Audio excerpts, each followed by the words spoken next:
बिस्मिल्लाहिर्रहमानिर्रहीम। अस्सलामुअलैकुम वरहमतुल्लाहि वबरकातुहू। बेटा आप सब कैसे हैं? बेटा आप अपनी उर्दू की वर्कबुक निकालिए, सफ़ा नंबर 30 खोलिए। आइए पहले दुआ पढ़िए। रब्बी ज़िदनी इल्मा, ऐ मेरे रब मेरे इल्म में इजाफा फरमा।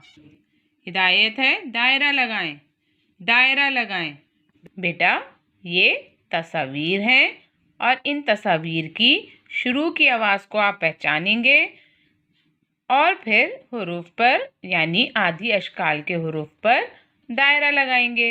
ठीक है, देखिए ये कौन सी तस्वीर है बताइए। जी ये टॉफ़ी है, टॉफ़ी। तो इसकी शुरू की आवाज़ को पहचानिए, टॉफ़ी टॉफ़ी। तो ट की आवाज़ आ रही है ना। अब आप इसमें ढूंढिए ट कहाँ है, कहाँ है ट। जी ये रहा ट। तो आप इस पर दायरा बनाएंगे। ठीक है, इस तरह।